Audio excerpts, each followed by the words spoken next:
Hello दोस्तों, horror अड्डा में आपका स्वागत है। आज हम यहाँ किसी आम कहानी पर चर्चा नहीं करने वाले, बल्कि एक ऐसी सच्ची रोंगटे खड़े कर देने वाली घटना का विश्लेषण करेंगे जो आपको सोचने पर मजबूर कर देगी कि अंधेरे में जो चीजें छिपी होती हैं वो हमारी कल्पना से भी कहीं ज्यादा खौफनाक हो सकती हैं। अब जरा इमेजिन कीजिए, एक सुनसान जंगल, आधी रात का वक्त, एक बहुत ही अजीब सा पिज्जा ऑर्डर, और फिर एक ऐसा सवाल जो सच में किसी की भी रातों की नींद उड़ा दे कि डिलीवरी बॉय के साथ क्या हुआ। तो चलिए बिना किसी देरी के एकदम शुरुआत से शुरू करते हैं। अध्याय 1, देर रात का पिज्जा ऑर्डर। ये पूरी घटना जॉन नाम के एक लड़के के साथ घटी थी। वो बस एक आम कॉलेज स्टूडेंट था जो अपना खर्चा निकालने के लिए एक पिज्जा शॉप पर काम करता था। रात का करीब 1 बज चुका था और उसकी शिफ्ट बस खत्म ही होने वाली थी। यार, हम सब जानते हैं कि शिफ्ट के आखिर में घर जाने की कितनी जल्दी होती है, राइट? लेकिन तभी 1:15 पर एक रहस्यमयी कॉल आती है। 4 लार्ज साइज पिज्जा का ऑर्डर। शॉप का क्लोजिंग टाइम हो चुका था, लेकिन जॉन को पैसों की सख्त जरूरत थी और एक अच्छी टिप की उम्मीद में उसने वो ऑर्डर ले लिया। और ठीक 1:45 तक वो शहर से बहुत दूर एक सुनसान और बिना लाइट वाले घर के सामने पहुंच गया। अब वो जगह कोई आम जगह नहीं थी, वो बेहद खौफनाक थी। सोचिए, कच्ची सड़क जिस पर कोई स्ट्रीट लाइट नहीं है, वो घर चारों तरफ से घने जंगली इलाके से घिरा हुआ था। वहां सिर्फ घुप अंधेरा था और एक ऐसा सन्नाटा जो आपको अंदर तक डरा दे। ऐसा लग रहा था जैसे वो घर सालों से वीरान पड़ा हो। और पता है सबसे बुरी बात क्या थी?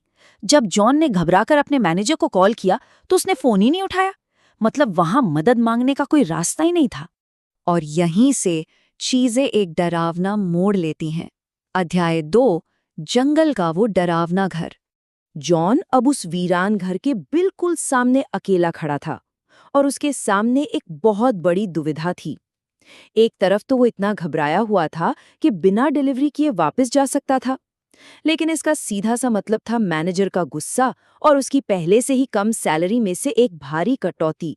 दूसरी तरफ उसे उस खौफनाक अंधेरे घर की ओर चलकर अपनी डिलीवरी पूरी करनी थी। पैसों की मजबूरी, उसी मजबूरी ने उसे अपने डर को दबाने और उस घर की ओर कदम बढ़ाने पर मजबूर कर दिया।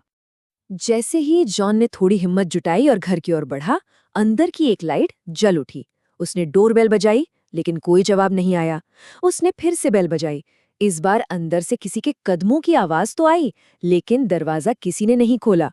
अब वो हार मानकर वापस लौटने ही वाला था कि तभी बिना किसी के छुए वो भारी सा मेन डोर धीरे धीरे एक अजीब सी आवाज करते हुए अपने आप पूरा खुल गया।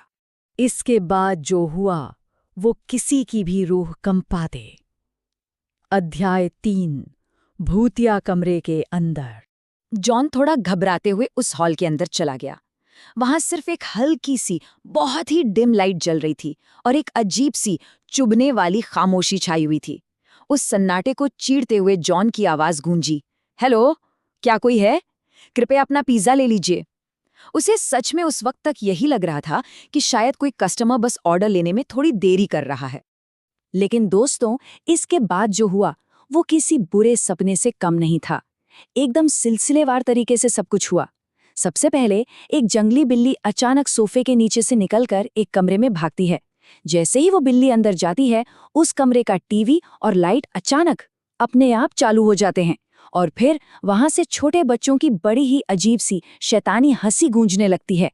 जॉन को लगा कि कोई उसके साथ भद्दा मजाक कर रहा है, तो वो थोड़ा गुस्से में उस कमरे के अंदर चला गया। और कमरे के अंदर जाकर उसने जो देखा वो नजारा सच में डरावना था। 2 छोटी लड़कियां बिस्तर पर बैठी थीं।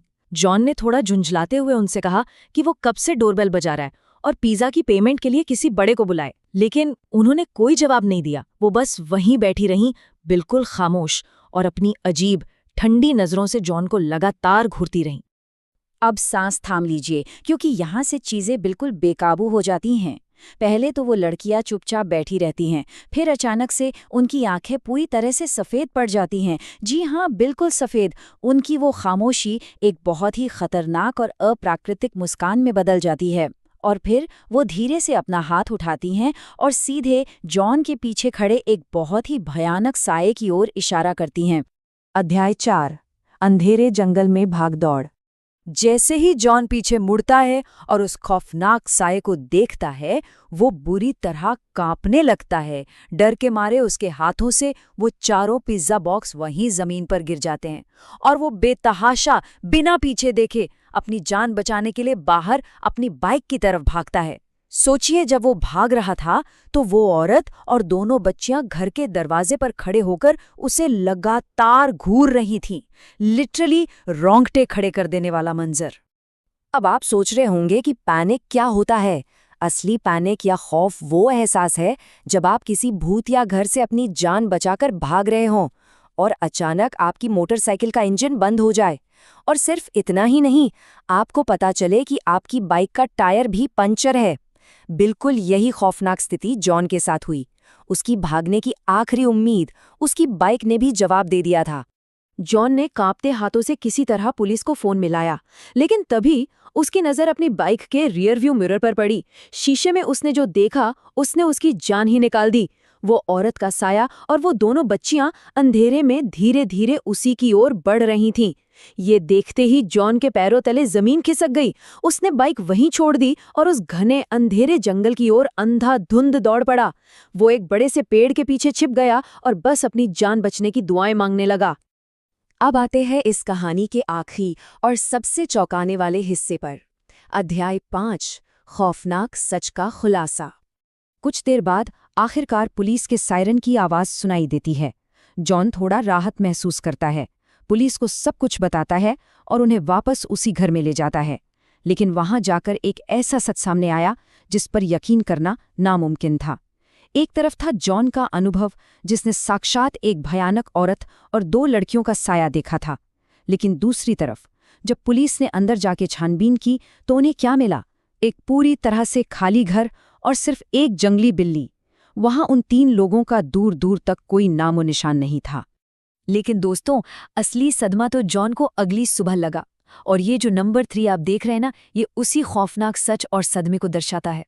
अगली सुबह जॉन को जो बात पता चली उसने उसके पूरे वजूद को हिलाकर रख दिया। पुलिस इन्वेस्टिगेशन में सामने आया कि वो घर पिछले 3 साल से पूरी तरह खाली पड़ा था।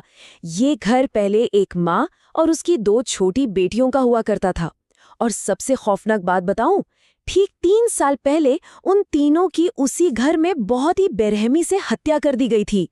तब जाकर जॉन को समझ आया कि उस रात वो जिन लोगों से बात कर रहा था वो इंसान नहीं, बल्कि उसी घर में कैद उन मकतूलों की आत्माएं थीं।